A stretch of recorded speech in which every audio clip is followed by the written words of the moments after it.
Bienvenidos todos a la peña número 7. Estamos ya en la unidad número 7. Han pasado 7 semanas desde la peña inicial y hoy día estamos ya adentrándonos un poquito a la enseñanza doctrinal más importante de la fe cristiana. La desviación hacia esta enseñanza, sea sutil o sea muy sesgada o muy evidente, constituye un peligro para el Evangelio, como ustedes ya lo debieron haber estudiado en esta sesión, en esta peña.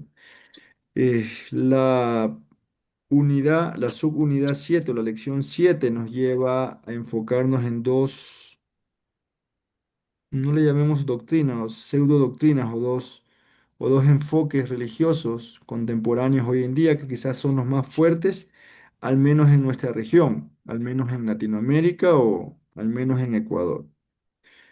Su fuerza no radica tanto en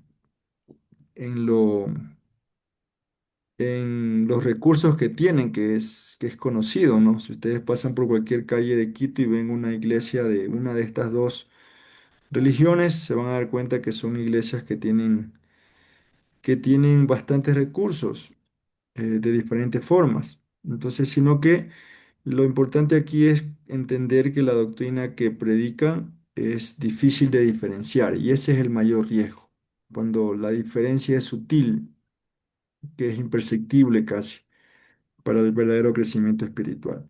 Ok, entonces, en eso nos vamos a enfocar, a debatir un poquito en cuanto a lo que hemos aprendido, en cuanto a los conocimientos, que seguramente esto necesitaría actualización también, porque también suelen haber ciertos cambios.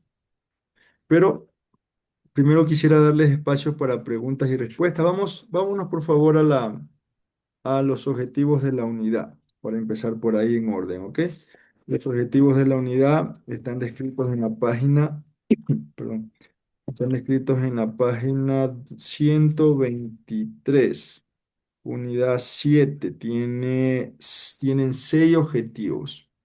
6 objetivos. Estamos 1, 2, 3, 4, 5, 6, 7, 8. Ok. 6 objetivos.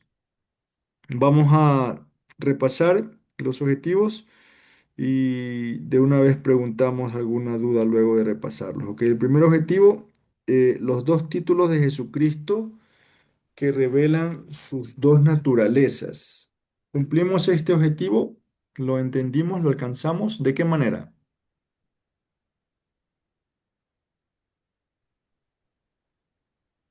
¿Cuáles son estos dos títulos y en qué lección lo estudiamos? La naturaleza divina y la naturaleza humana, que esto estudiamos en la unidad igual 6 también.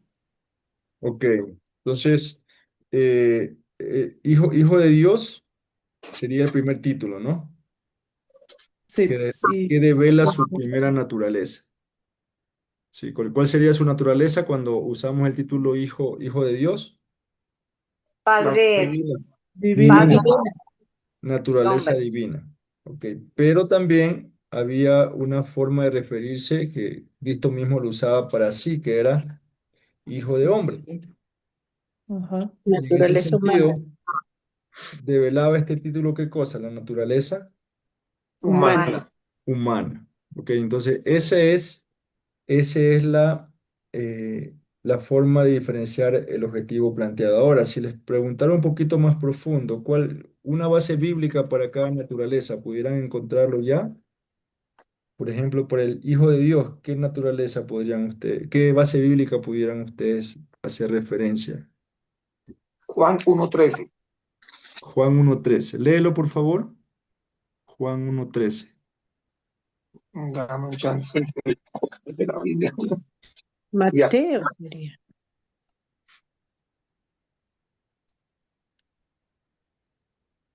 permíteme, yo veo.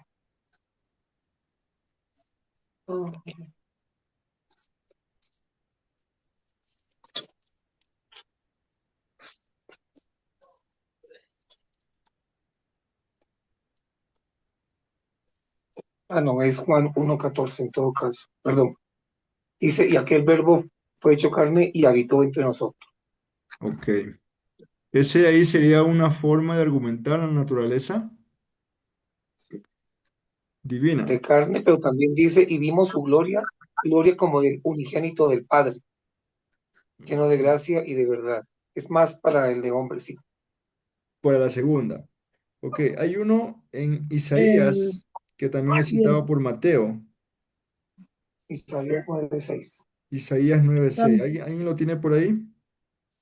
también Juan 1:1, Arturo, que dice, en el principio era el verbo, y el verbo era con Dios, y el verbo era Dios. Y el verbo era Dios.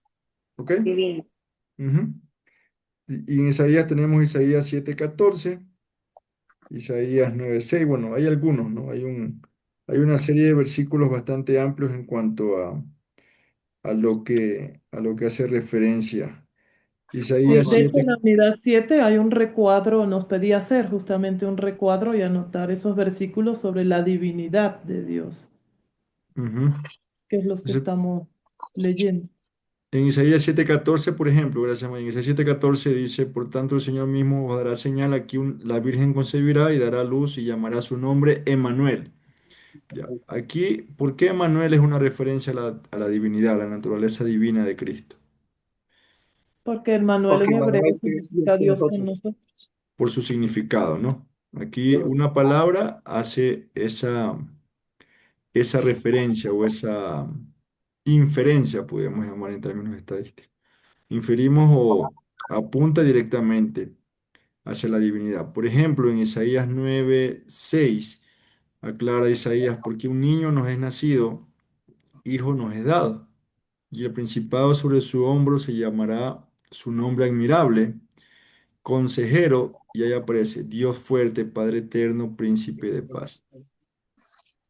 Entonces aquí estos eh, adjetivos en torno a este niño que es nacido, nos hacen referencia a que no era un ser humano, cualquiera. Era alguien que tenía ciertos atributos divinos, ¿sí? Tanto así que Isaías le llama consejero, Dios fuerte, Padre eterno, príncipe de paz. ¿Ok? Por citar algunos cortos dados en esta lección del Antiguo Testamento. Ahora, eh, en la naturaleza humana, ¿cuál sería un buen versículo para también argumentar la naturaleza humana de Cristo? Y ahí es el que Rodrigo dijo, ¿no? Juan Uno, por 1. ejemplo.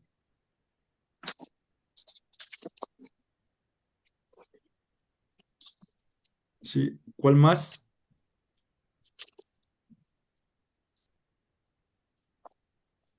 Pueden usar cualquiera de sus apuntes, ¿no?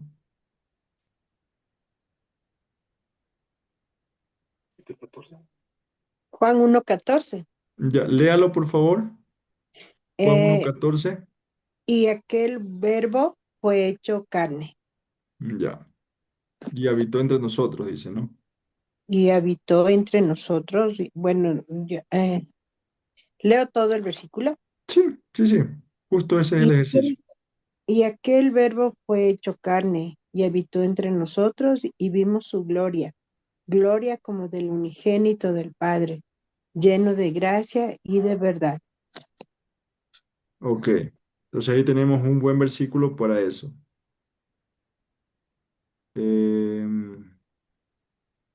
¿Otro más?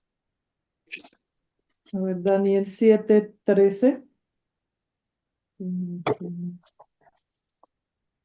Daniel Dice, 7:13. estaba yo en la visión de la noche y he aquí con las nubes del cielo venía uno como un hijo de hombre que Ya aparece vino la frase. al anciano los días de los días y le hicieron acercarse delante de él. Ok, entonces ahí aparece la frase hijo de hombre que Jesucristo usaba reiteradas veces en cuanto a para expresarse sobre sí mismo, ¿no? El Hijo del Hombre. Ahora, no quiere decir esto que se describía como débil, al contrario, desde Daniel vemos que el Hijo del Hombre era alguien que tenía mucho, mucho poder, aunque su título daba referencia a su humanidad. Bien, ¿alguna pregunta? Básicamente las lecciones A y B convergían en este esfuerzo de enfocarnos en la naturaleza divina y ver su base bíblica, enfocarnos en la naturaleza humana y ver su base bíblica, ¿sí? Porque si se dan cuenta, ¿qué técnica estamos usando aquí de las que aprendimos la semana pasada? ¿Qué técnicas de estudio bíblico estamos usando principalmente? Interpretación Eh, Observación e interpretación. y Observación e interpretación. observación. Primero comenzamos con observación, ¿no? Y luego pues ya podríamos ir aplicando una interpretación de acuerdo al enfoque que le estamos dando, ¿sí? Pero básicamente observación es la que está priorizándose aquí. Ahora, preguntas. Hay un audio encendido. Preguntas sobre estas dos lecciones principalmente. Ya nos vamos a ir a la parte práctica. Yo tengo una pregunta que no sé si es para ahorita o de pronto podemos ampliarlo después. Tengo una discusión con un católico con respecto a la unidad hipostática de Cristo en justamente este tema de la divinidad y la de la humanidad de Cristo, ¿no? Entonces, porque finalmente los católicos dicen que Jesús es la madre de Dios por defecto de ser hijo del hombre, o sea, hijo de hombre, como tal, en esa parte de humanidad de su naturaleza divina, naturaleza humana. Entonces, no sé si es que podemos hablar ahorita o eso sería como para después o podemos hablar en interno. A ver, hay dos cosas ahí. Hay un audio que no sé cuál es, si es el mío mismo. O sea, alguien me está escuchando a mí en altavoz y creo que es de David. Déjame ver. Es Hola, el hola. audio de David. Ya. Ok, a ver. Rodrigo mencionó unas frases. Primeramente mencionó la unión hipostática de Cristo, hiciste referencia, ¿no? Ya. Entonces, esa doctrina, bueno, la palabra hipostática habla justamente de esta enseñanza que estamos nosotros hablando, que es difícil de expresarlo. Les voy a pasar al grupo esta palabra, ¿no? Que dice, que me pareció interesante. Déjenme ponerlo aquí como lectura, lectura complementaria. O sea, en realidad no es un término complicado para lo que ya estamos estudiando en esta. Y este sitio web generalmente tiene buena base bíblica O sea, para esto. básicamente significa que Jesús es totalmente divino y totalmente humano. Lo que estamos estudiando en estas dos Término lecciones. hipostático, exacto, lo que estamos estudiando Ya. ahorita. Sin embargo, ahí en ese sitio web hay algunas bases bíblicas que ustedes las están estudiando y un enfoque más didáctico. Segundo, el tema de María correspondería a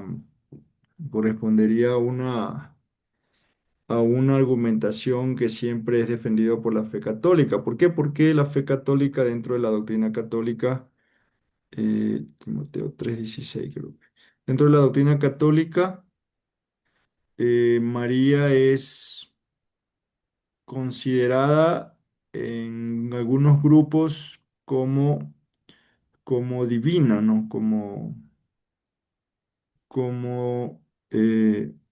digna de ser receptora de divinidad, de adoración.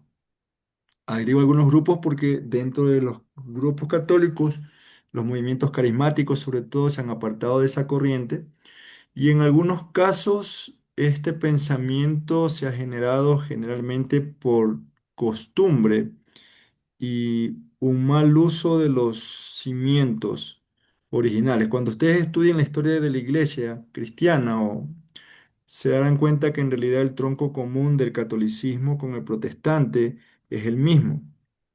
Todos nacieron de la iglesia que formó Cristo con sus discípulos y los discípulos de los discípulos. ¿Ok? No hay ninguna situación. Básicamente, cuando Cristo ascendió, la iglesia que dejó Cristo, pues es la que comenzó a crecer y multiplicarse con dificultades, con persecuciones, ¿verdad? Con, con tribulaciones escondidas. Ustedes leen el libro de Hechos, verán que eran apresados, eran asesinados, hasta que se levantó en un momento un emperador Constantino. Y el emperador, por diferentes circunstancias vinculadas con visiones, con conquistas, adoptó oficialmente la fe cristiana. ¿Ok? Es el momento en que adopta la fe cristiana, los grupos cristianos pasaron de ser los minoritarios a ser los mayoritarios, de esconderse en cuevas y en lugares secretos, de leer la Biblia en secreto, a ser llamados para dar lecturas públicas. Entonces, de tener a los menos, a los más humildes dentro de su congregación, a tener al mismo emperador y a los altos dignos. Ahora, si el emperador es cristiano, yo como su general o como su ministro, ¿qué quiero ser yo ahora? También quiero ser También, cristiano, ¿no? Ah, entonces, bueno, ahora, pero mira, pero aquí nomás vas a predicar con esa mesa y todos sentados en la tierra, pero ¿por qué no ponemos unas banquitas, de pronto unas imágenes de María, pintemos de color? ¿Y quién va a predicar? Va a predicar Arturo, pero ponle algo que adorne, ¿no? Que le dé gracia, que le dé más estatus ante los hombres, una ¿no? sotana. Ya. Y comenzó ese proceso de transformación, de culturización de la doctrina sana hacia una doctrina que, aunque siguió siendo sana, ahora necesitó ser adornada para el público. O sea, en vez de hacer que el público se adapte al evangelio, adaptaron el evangelio al público progresivamente, ¿no? Y así fue desarrollándose y separándose. De hecho, fue una sola hasta que se levantó Lutero. Y Lutero, que era un monje católico, marca las 95 tesis y por estas indulgencias, les recomiendo ver la película Lutero, o cualquiera de ellas que se haya generado.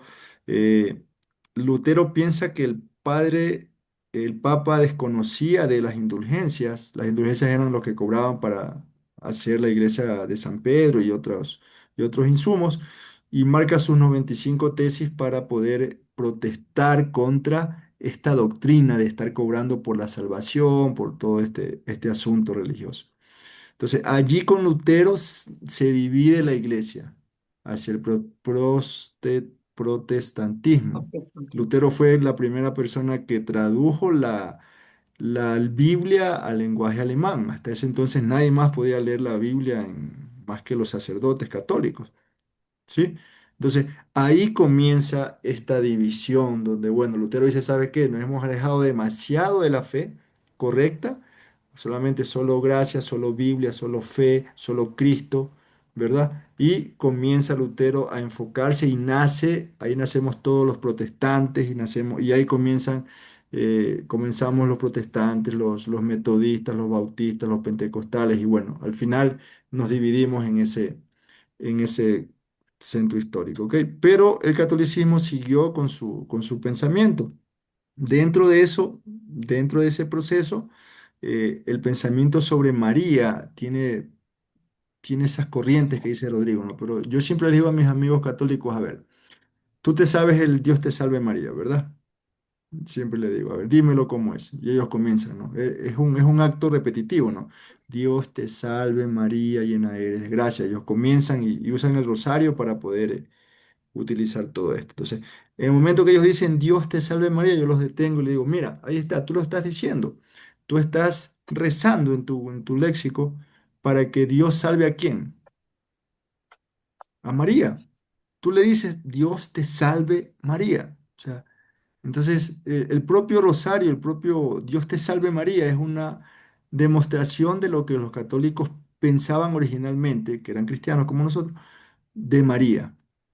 O sea, sin ir a la palabra de Dios todavía, ¿no? Entonces ya tú en Lucas 2, en Mateo 2, ya tú tienes una respuesta para eso, Rodrigo, porque tú ves ahí que dice que José no la conoció, sino hasta después que dio a luz. Y más adelante en Mateo me Exacto. parece, o en Marcos aparecen los hermanos de Cristo. Entonces María no se quedó virgen. Y eso no le quita grandeza y valentía en el momento que aceptó el privilegio de ser la madre de Cristo. pero no es divina, no es redentora, no es alguien que es digna de deidad. De hecho, María mismo en Lucas 2, me parece, habla sobre eso, sobre su necesidad de salvación. De mi Salvador habla una expresión. Entonces, es un malentendido o de pronto una falta de observación a los detalles de Lucas y Mateo en cuanto a lo que hay de María, porque no hay mucho, pero hay información suficiente. ¿Ok? Y otro versículo bueno para esta argumentación, ¿cómo era el término? Hipo, bueno, esta Unidad situación hipostática. de entender las dos naturalezas de Cristo, me gusta mucho este pasaje de Pablo, ¿no? En, en Timoteo 3:16, primera de Timoteo 3:16.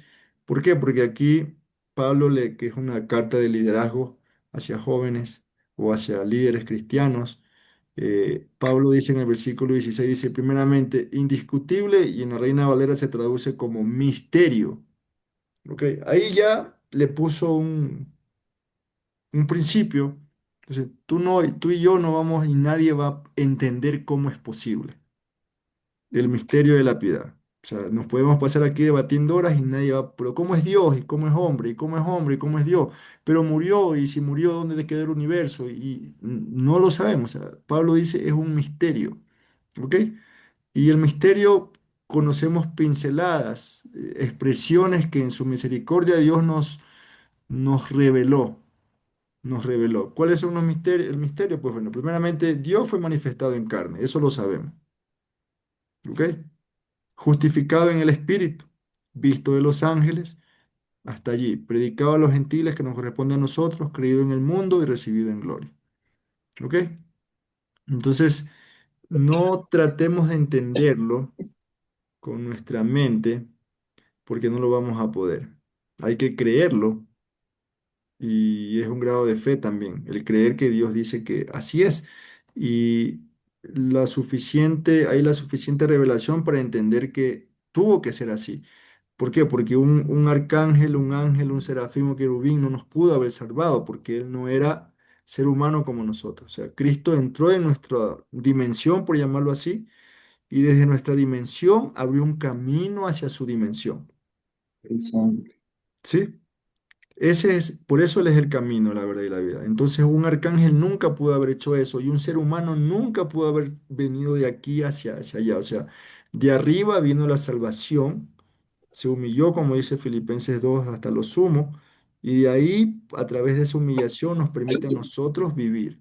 Esa es si queremos encontrarle algo de lógica, ¿no? Que no es posible, pero no hay más. O sea, de pronto ya cuando Cristo venga y nos aclarará el entendimiento, y ahí podemos ver, así ha sido, pero por ahora ni siquiera los cabellos de nuestra cabeza podemos saber cuándo son. O sea, imagínate cosas más complejas, cómo observamos, cómo escuchamos, cómo nos comunicamos. O sea, son cosas que todavía son intangibles para nosotros, son difíciles de demostrar por más que haya avanzado la ciencia. ¿Ok? ¿Alguna otra pregunta? Arturo, yo creo que esto es como, y justamente tenía como esa pregunta en el cuadro, en la página 119 de la unidad 6, que está un cuadro de naturaleza divina y naturaleza humana. Ujú, Entonces ahí encuentras lo que es de naturaleza divina, Jesucristo, obviamente que es naturaleza divina y humana. Está la Virgen María, que lo define como naturaleza humana. Y lo que tú acabas de mencionar ahora, que yo estaba observando en este cuadro, que el ángel Gabriel, por ejemplo, no está en ninguna de las dos naturalezas, ¿no?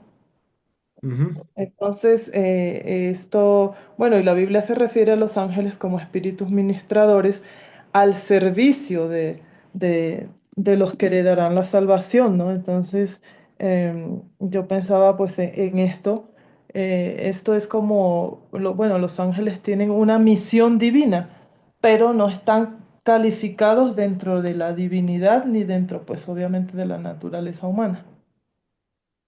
Sí, o sea, yendo un poco a la doctrina de los ángeles, dentro de esta categoría están los ángeles, se menciona Gabriel en nuestra Biblia protestante, la católica menciona a Rafael, pero Ajá. no aceptamos nosotros dentro del canon bíblico esa, pero sí se mencionan muchos ángeles, o sea, hay más de un ángel. Hay, en Segunda de Reyes 6 me parece, Eliseo está frente a los sirios y ora para que el empleado de él pueda abrir los ojos y el empleado puede ver detrás de Eliseo muchos ángeles con carros de fuego, muchísimos. Entonces, están Así es. ahí, aunque no Es tan sepamos. claro como el servicio de Dios, pero digamos en esta, como entendiendo, tratando de entender un poco, ¿no? Esta comparación, o digamos con María, pues es netamente, dice, es naturaleza humana. Los Ujú. ángeles no están definidos en ninguna de las dos naturalezas, pero digamos que tienen pues ese estatus de misión, de encomendados, creo que igual para nosotros como cristianos, pues María, claro, ocupa un lugar importante porque fue, imagínate, la madre de Jesús. O sea, su vientre fue separado para que ahí estuviese pues como dicen, el verbo hecho carne, ¿no? O sea, ahí pudiese nacer a través de su vientre. Entonces, más que eso, pues obviamente...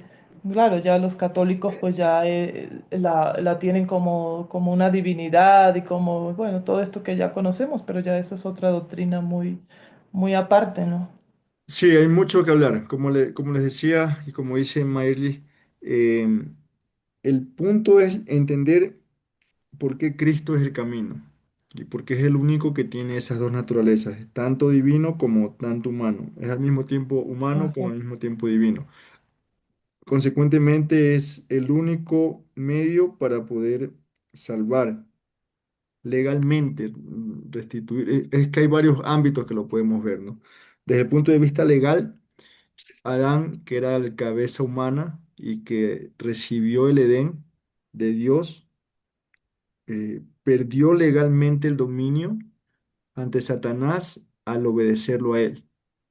Por eso Cristo lo llama el príncipe de este mundo, ¿sí?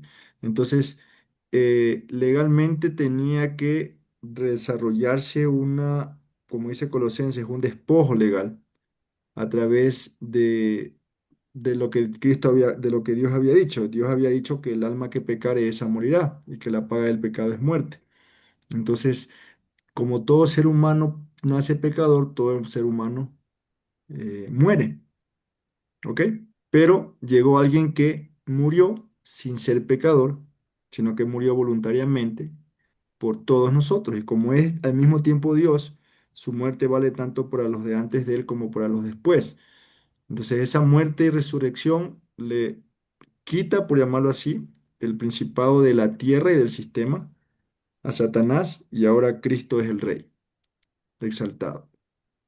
Si lo quiere ver desde el punto de vista legal.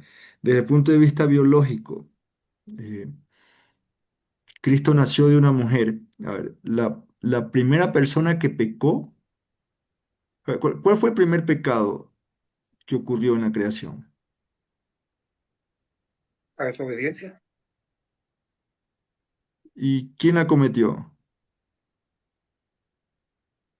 Pues inicialmente Eva, pero finalmente fue, Adán y Eva. aceptó Ujú. Adán.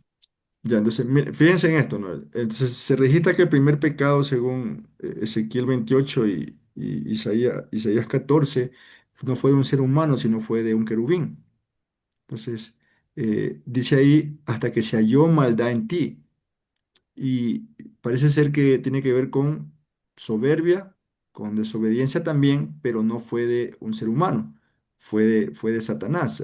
Satanás pasó de ser querubín a un ángel caído, a Satanás. ¿Ok? Ese es el primer pecado en orden cronológico, o sea, el libre albedrío ya se había establecido con los ángeles, aunque no son humanos ni son divinos, ellos tenían libre albedrío y a través de ellos entró el pecado no quiero llamarle la tierra, pero a lo que Dios había creado. Entonces, el segundo pecado que se registra ahora es de Eva, porque Eva fue quien cronológicamente toma el pecado. Pero el pecado no entra a la creación por Eva, sino que entra, como dice Romanos 5. Si ustedes revisan Romanos 5, dice, por un hombre entró el pecado al mundo y por el pecado la muerte. Entonces, por un hombre. Entonces, Eva peca, pero no entra al mundo, hace que peque Adán y en ese momento el pecado entra al mundo. ¿Por qué tengo de colación eso? Porque desde el punto de vista biológico, Jesucristo nació de un ser humano, mujer, pero nace sin pecado. Entonces, si esto fuera un conjunto de médicos de PhD, especialistas en cromosomas, y van a decir, no, es que en el hombre tenemos eh, el X y en la mujer tenemos, eh, XX. a ver, no soy médico, ¿no? Sí, Pero es sí. interesante No, esto. XX hombre XY. y XY mujer.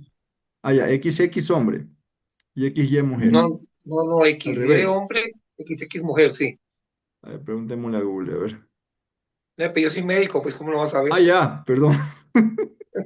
Avísanos por ahí. Entonces, ve, No, fíjate en desde esa serio, está bien, bien. perspectiva. A ver, repíteme, Rodrigo, cuál cromosoma tiene la mujer? XX, el XX es mujer, por eso es mujer, porque es XX, y XY es el XX. hombre. Ya. Entonces, ¿hay Sí. alguna lógica o relación biológica, especulando, porque la Biblia no lo resalta así, pero cuando Cristo nace de Eva, de María, nace sin pecado? Si los cromosomas son las unidades hasta este momento identificadas por la ciencia humana como transmisores de la vida y de la herencia, al menos no se transmitió por los cromosomas XX el pecado. ¿Me explico? Entonces, quien engendró a Jesucristo fue el Espíritu Santo. Esto por Mateo 2 y Lucas 2. ¿Ok? Miren el punto de vista biológico aquí conectando. Dios no rompe la lógica biológica, los principios biológicos. María es engendrada y consecuentemente Jesucristo tuvo que tener X y Y, ¿verdad? ¿No es verdad? Pero el cromosoma que le dio a Jesucristo, el Y, no vino de un ser humano, consecuentemente no traía pecado. ¿Sí?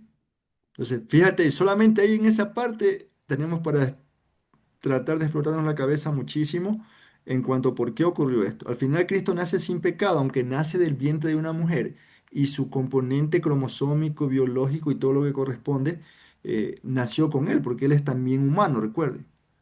¿Sí? Su Y X es no es de más. su X es de hombre. Su X vino del Espíritu Santo. Su X es de No, mujer no, y su Y vino del Espíritu Santo. exactamente, su Y es de hombre, de hombre, de Espíritu Santo, y el X es de la parte de mujer, que Ok. fue María. Entonces, fíjense con esa perspectiva, ¿no? Y ahí es difícil, es imposible entender por qué ocurre todo esto. El punto es que debemos entender que así lo diseñó Dios por alguna razón que no entendemos en su plenitud. Pero eh, el punto es que nadie más en la historia humana o divina pudo haber hecho eso, ¿sí? De ahí hay falsificaciones que en la mitología griega, que Zeus, que en la mitología romana, que Ares, que Mercurio, que todos esos dioses, ¿no? Etcétera, etcétera. Pero al final la Biblia muestra que ese fue el camino de salvación. Parte del camino de salvación de Dios fue establecer un ser que era divino y humano al mismo tiempo para poder salvarnos a nosotros. ¿Sí? Por eso Él es el camino, la verdad y la vida. ¿Ok? Ahora, desde esa génesis, de ese ADN doctrinal de que Jesucristo era Dios y era humano y murió, ¿cómo es posible que un Dios muera? Tampoco se puede explicar. Es más, ¿cuál fue la causa de la muerte? Si es que queremos ponernos detallosos aquí. El Salmo 20 me parece habla sobre mucho de eso.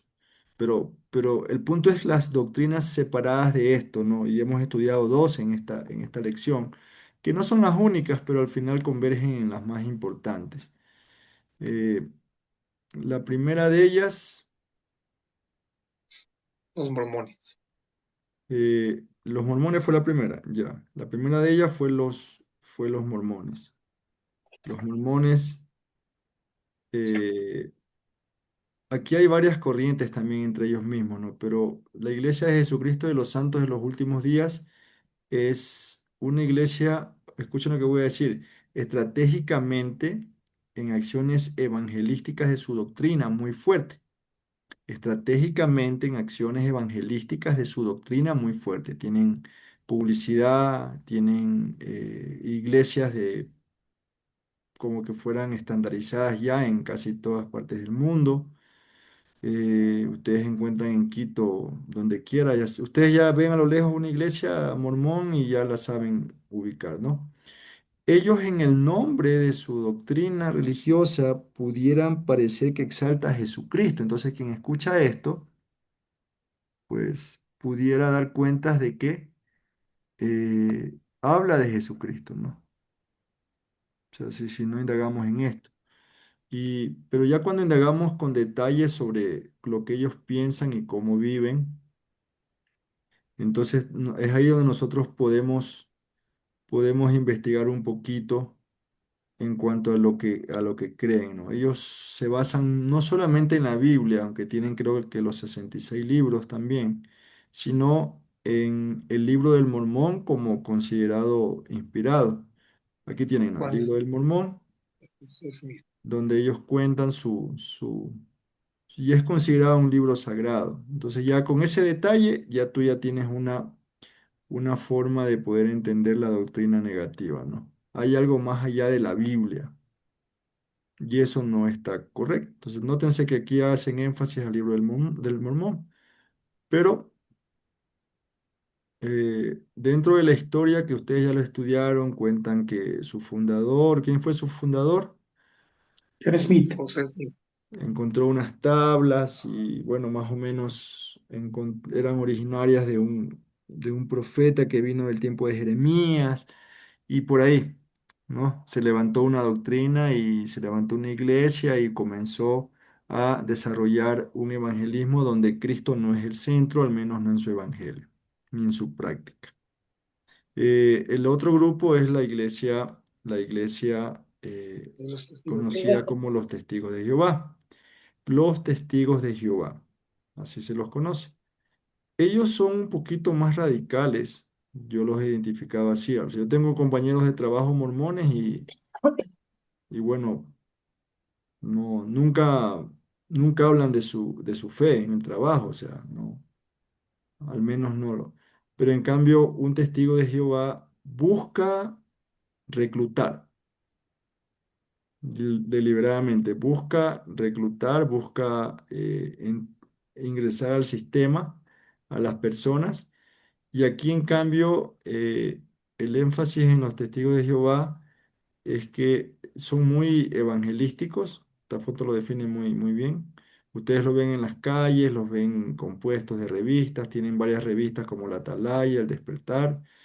Y bueno, tienen también ciertas doctrinas cambiantes. Si ustedes van a la Biblia, no sé si tienen aquí la Biblia online, Biblias, veamos. Entonces tienen una versión que se llama la versión del Nuevo Mundo. Aquí está, del Nuevo Mundo, ¿no? Tienen revisiones. Por ejemplo, aquí, díganme un versículo que hayamos estudiado sobre la deidad de Cristo. Ellos no creen en la deidad de Cristo principalmente. Vamos con Colosenses 1:15, ¿ya? Colosenses 1:15, ¿qué decía? Colosenses 1:15. Él es la imagen del Dios invisible, el primogénito de toda creación. Colosenses 1:15, ¿dónde está? A ver, Colosenses 1, versículo 15, veamos qué dice. Él es la imagen del Dios invisible, el primogénito de toda creación. Aquí está lo mismo casi que la Reina Valera, pero aquí hay una letra que no es concordancia, sino que es una aclaración. Y esto nos lleva hacia Proverbios y Apocalipsis. Acá hay otra letra que nos lleva a otra base doctrinal, pero bueno, esto por ejemplo, eh, hace unos años que hice el mismo ejercicio, tenía otra nota enfatizando que Cristo no es divino. Arturo, pero la Biblia de los testigos de Jehová es otra. Sí, o sea, ellos le llaman traducción del Nuevo Mundo. Tienen los 66 libros igual, pero no es ni la Reina Valera. De hecho, cuando alguien te visita, yo le digo, bueno, usemos mi Biblia. Ellos le tienen como temor a la Reina Valera y usan solo o sea, en realidad saben poca Biblia, yo lo he notado, pero saben mucha información de revistas y de enseñanza. O sea, ellos tienen en su cabeza que Jesucristo no es Dios, por esto, por esto, por esto. Pero al momento que los ponemos a buscar un versículo para justificar, y aquí quiero hacer el ejercicio, a ver, yo soy testigo de Jehová, a ver, para cualquiera, ¿no? Por tiempo. Soy testigo de Jehová y yo los visito, le digo, bueno, a ver, tú crees en que Jesucristo es Dios, pero ¿cómo puede ser el Dios si Él nos manda a orarle a Jehová? ¿Qué versículo muestra eso?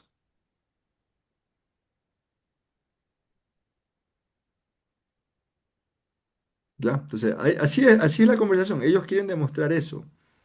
Ellos no, generalmente se molestan mucho si tú le dices que es una secta, eres una secta, olvídate, es muy agresivo. O sea, que los testigos de Jehová son una secta, ¿no? Pero o que son consideradas doctrinalmente como una secta. ¿Y por qué secta significa separación o sea, es una separación negativa de la corriente original? Pero ¿qué versículo les mostraría yo para mostrarles que Jesucristo verdaderamente es Dios? Éxodo 14. Ya, lean, hagan ejercicio, a ver, abramos la Ok. Biblia. De lo que ya hemos aprendido, ¿no?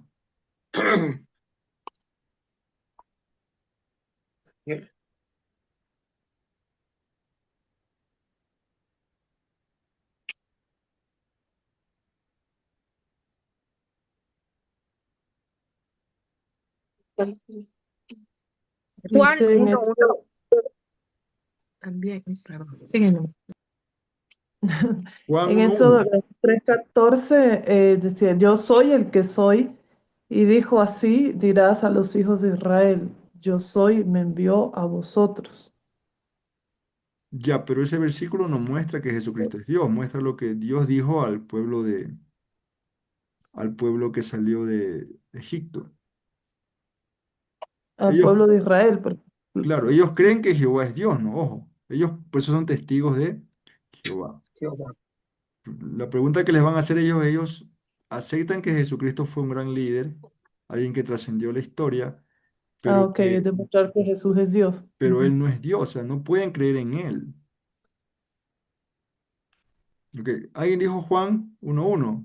A ver, Sí, Juan 1:1. En el vamos a ver. principio era el verbo y el verbo era con Dios y el verbo Y el era verbo Dios. era Y Dios. también les daría Juan 1:14.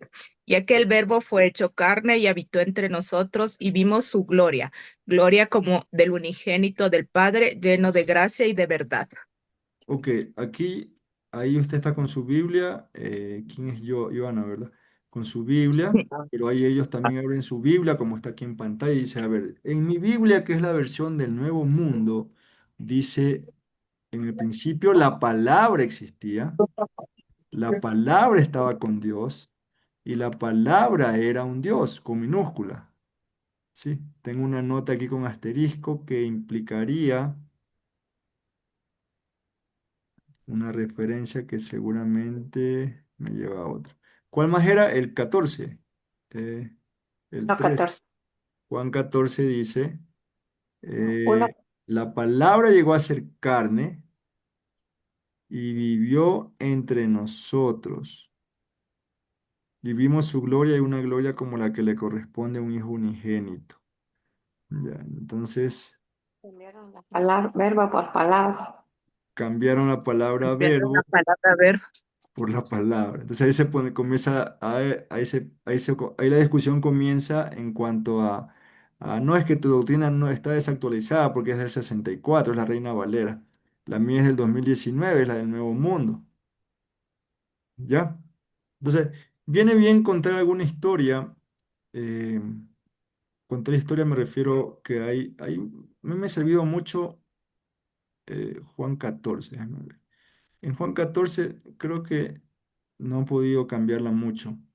Déjeme ver. En Juan 14 hay una pregunta específica sobre este tema que le hace uno de sus discípulos. Aquí está, dice. Felipe le dijo, Señor, muéstranos al Padre y con eso nos basta. Ya.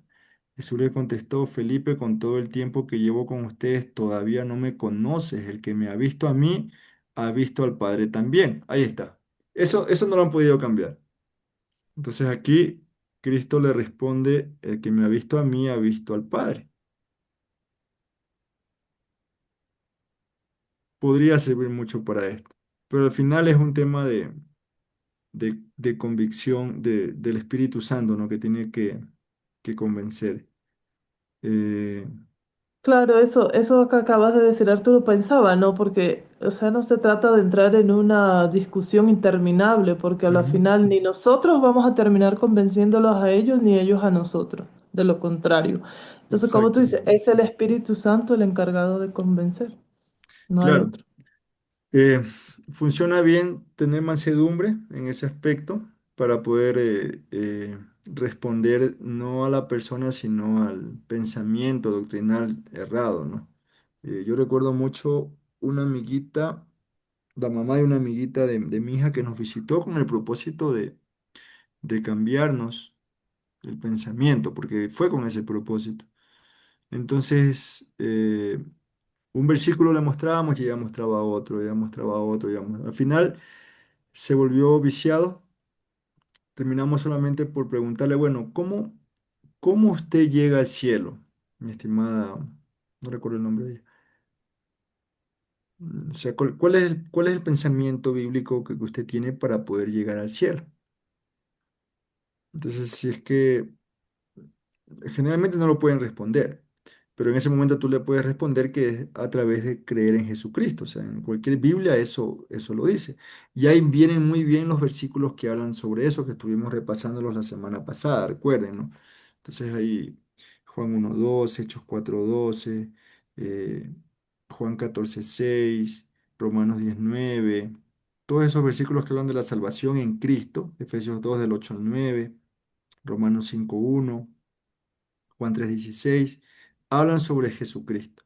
La persona tiene que irse con la idea o con el pensamiento de que Jesucristo es el centro para llegar al cielo. Si no crees en el Espíritu Santo, porque ellos no creen que es Dios, eh, si no crees que Jesucristo es Dios, o si te quieres llamar testigo de Jehová en vez de testigo de Cristo, como dice Hechos 1:8, al final, bueno, eso será después, si lo entiendes o no, pero tienes que entender antes de morir que debes recibir a Cristo en tu corazón, arrepentirte para ser salvo. Entonces, ahí fin de la discusión. El resto de cosas, pues ya se encargará cada uno de juzgarlo a su tiempo, Dios a su tiempo, pero es muy complicado. Ahora, esa persona terminó con un matrimonio destrozado más adelante, ¿no? Yo estoy seguro que en esa tribulación se debe haber acordado de alguna conversación que tuvo sobre este tipo de aspectos. Por eso es importante, como dice Marierlis, priorizar en mansedumbre la edificación, más no la palabra de la Reina Valera es contienda, ¿sí? No la contienda doctrinal. Al final nadie se salva por mi religión o por tu religión, se salva por aceptar a Cristo. Para eso es el propósito de esta lección. Por eso nos estamos adentrando a estudiar estos dos tipos de doctrinas que son las más fuertes, por lo difícil que son diferenciarlas, por lo difícil que son diferenciarlas. Bien, ¿alguna pregunta final? ¿Dudas?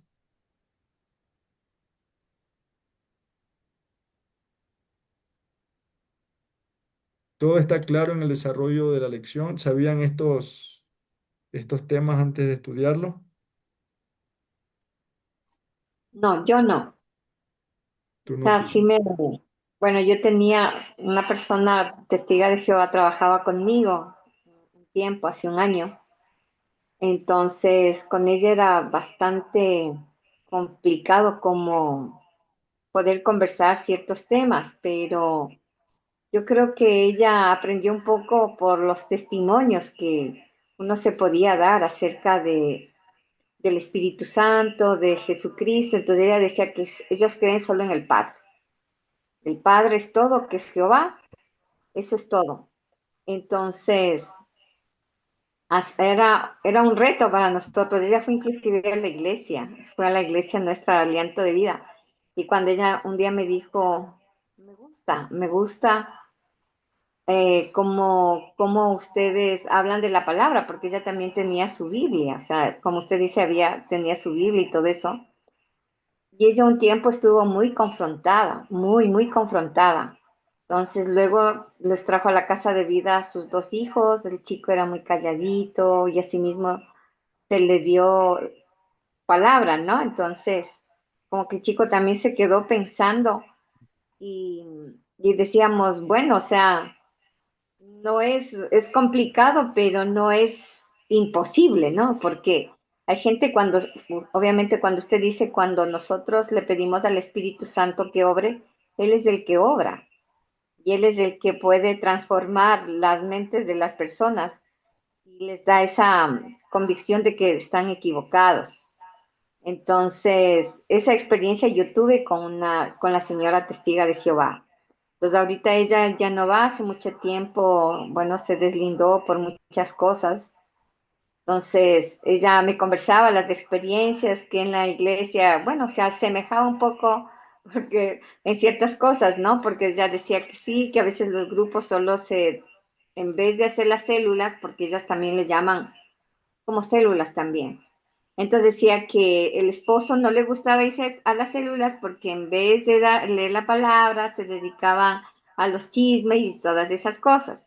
En cambio, ella veía que cuando nosotros hacíamos en la casa de vida, nosotros estábamos leyendo la palabra, estábamos orando y todas esas cosas. Entonces ella decía, mi esposo no va a querer llegar a este lugar porque él sabe qué cosas existen en eso, porque decía que ella también estuvo con eso, pero bueno.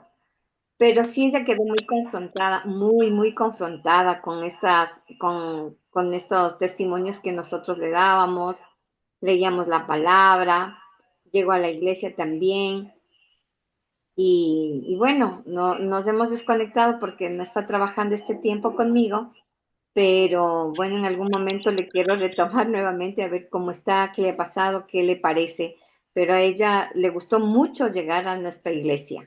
Entonces ella decía que siente algo diferente que ella no había experimentado en su iglesia. Entonces, bueno, conversamos y bueno, en algún momento ella también retomaremos nuestras conversaciones con ella. Muy bien, gracias Pili por ese comentario. Justamente con estos dos aspectos terminamos esta sesión. El tema de estar preparados implica no solamente buscar atacar. Cuando digo atacar es el pensamiento doctrinal erróneo, ¿no? La Biblia también llama en Primera de Juan, bueno, no es Primera de Juan, bueno, en una de las cartas de Juan, eh, Juan nos advierte, dice, quien no tiene esta doctrina ni siquiera lo recibáis, ¿ok? Entonces también tenemos que tener un pensamiento defensivo, no contra la persona, sino contra la doctrina inadecuada.